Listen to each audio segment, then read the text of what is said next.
All right, my friend, a bluegrass survival kit wouldn't be finished without a few scales that we can use on the off chance that we don't know the melody to anything and just need to play some notes. Traditionally speaking, a lot of folks would give you the major pentatonic and the minor pentatonic scale, but I've actually got this special scale that's kind of a combination of the two that I think is more appropriate for bluegrass. We never just play major pentatonic or just play minor pentatonic. It's really common for us to blend those two scales in real time. It's one of the things that makes American music, and even more specifically bluegrass music, unique. Check this out. Major pentatonic will usually look something like this in G.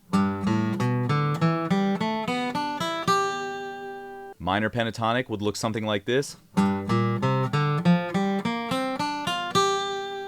Now if we combine those scales, we get this.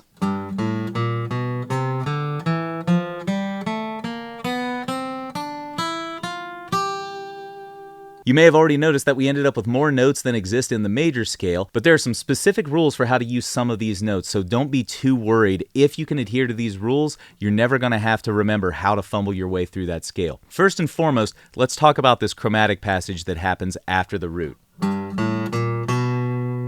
That's a root, a second, a flat 3, and a major 3, and there are really specific ways that these notes like to move. If you happen to start on the flat 3, there are two ways you can go, down or up. You never really stay on that note. So you can either do this, or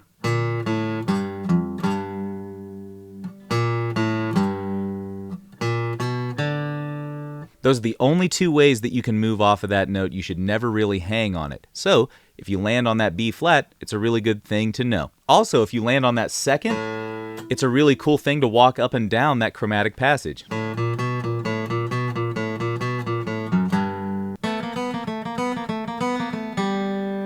All right, my friend, I'm going to give you a little exercise that uses the notes from these scales and puts them into kind of like little mini licks that you can use to play over a chord progression. Check it out. A 1, 2, a 1, 2, ready, go.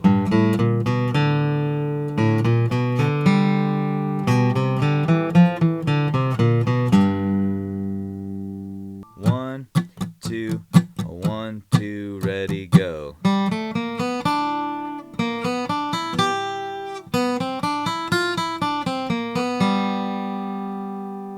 So now you have three little phrases that you can use over the chord changes that kind of run you through those notes in a logical way. But I would urge you to experiment with that set of notes and come up with your own sounds and licks. I'm going to play some rhythm for you, and you can test out these licks and maybe some of your own ideas using this scale.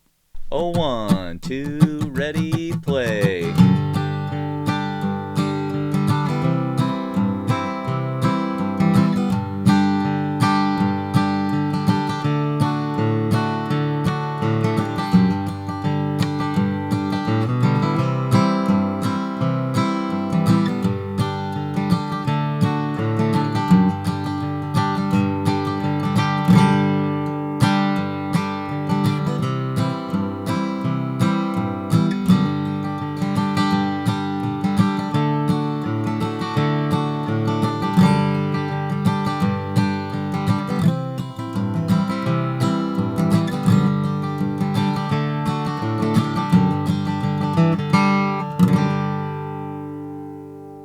All right, my friend, that's a really good scale to kind of keep under your fingers if you find yourself in need of some notes on the fly there. I hope you have a fun time practicing. We'll catch you in the next video.